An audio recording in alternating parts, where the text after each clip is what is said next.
Objectif 200 000 masques par semaine pour cet atelier de confection qui n'existait pas il y a 15 jours.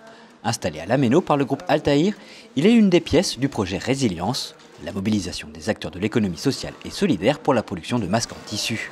80 salariés ont été recrutés, parmi eux Maxime, étudiant en philosophie. La crise du coronavirus est venue bouleverser sa vie. Mes cours vis-à-vis de la faculté qui n'ont pas pu reprendre, mes examens qui se passent à distance, j'ai aussi perdu mon petit boulot d'étudiant en périscolaire dans les écoles. Et donc j'ai voulu, une fois que j'ai vu cette annonce, j'ai décidé de candidater. D'autant plus qu'avec la crise actuelle, il y a pas mal d'employeurs, des secteurs qui ne recrutent pas de la même manière. Et donc c'était une aubaine aussi pour moi personnellement de pouvoir trouver ce petit job. Voilà.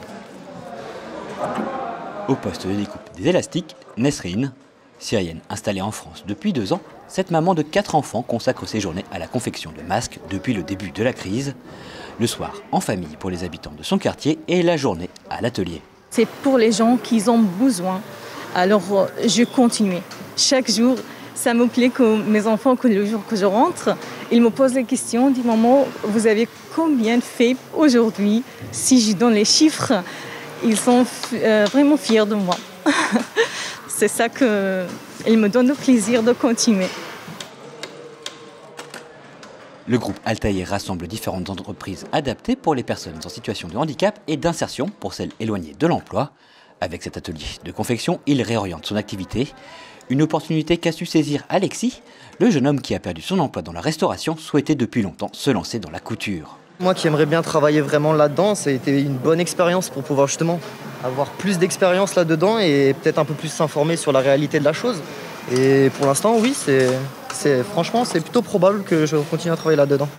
Chez Altaïr, si pour le moment on gère l'urgence, l'équipe espère bien pérenniser l'activité de confection.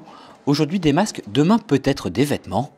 Les acteurs de l'économie sociale et solidaire espèrent bien faire la démonstration que relocaliser n'est pas impossible. C'est pas parce qu'on achète un masque moins cher en Chine que pour autant c'est plus économique.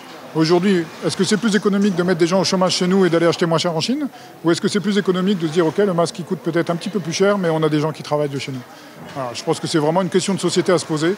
Je pense que c'est valable pour tous les secteurs d'activité, que ce soit l'agriculture, que ce soit sur plein d'autres choses.